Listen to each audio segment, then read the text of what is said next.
आखिर पछिल्लो समय अमेरिका विरुद्ध नेपाल किन हारिरहेको छ त? आउनुहोस् आज यही विषयमा संक्षिप्त चर्चा गरौँ। पछिल्लो समय अमेरिकाले क्रिकेटमा लगातार राम्रो प्रदर्शन गर्नुको मुख्य कारण हो टोलीमा विदेशी मूलका खेलाडीको बाहुल्यता हुनु।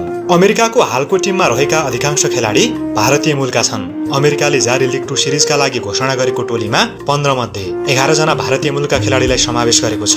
उनीहरूमध्ये केहीले त भारतका लागि उमेर समूहको विश्वकप समेत खेलिसकेका छन्। आइतबारको खेलमा नेपाल विरुद्ध निर्णायक प्रदर्शन गरेका स्मिथ पटेल र बलर हरमित सिंह भारतको U19 विश्वकप विजेता टोलीका सदस्य हुन्। उनीहरूले सन् 2012 को विश्वकप खेलेका थिए। यस्तै अमेरिकन टिमका कप्तान मोनाङ पटेल, उपकप्तान जसदीप सिंह र अलराउन्डर मिलान्त कुमार पनि भारतीय मूलकै हुन्। उनीहरूमध्ये मिलान्त कुमार त आइपिएल टिम दिल्ली क्यापिटल्स र रोयल च्यालेन्जर्स बेंगलुरुमा अनुबन्ध भइसकेका खेलाडी समेत हुन्। त्यस्तै अमेरिकन टिमका पूर्व कप्तान सौरभ नेत्रावलकर पनि भारतीय मूलकै खेलाडी हुन्। उनले भारतबाट उमेर समूहको विश्वकप खेलिसकेका छन्। अमेरिकाको टिममा रहेका अरू खेलाडी पनि अनुभवी छन्। ओपनिङ ब्याटर एन्डिस गौस दक्षिण अफ्रिकी मूलका हुन्। उनले दक्षिण अफ्रिकाका लागि उमेर समूहको विश्वकप खेलिसकेका छन्। यस्तै हाल अमेरिकाबाट खेलिरहेका ब्याटर सायन जहाँगिरले पनि पाकिस्तानको टिमबाट U19 विश्वकप खेलिसकेका छन्। विदेशी खेलाडीले भरिपूर्ण अमेरिका अझै अनुभवी खेलाडी थप्ने तयारीमा छ र उसले आइतबार नेपाल विरुद्धको खेलमा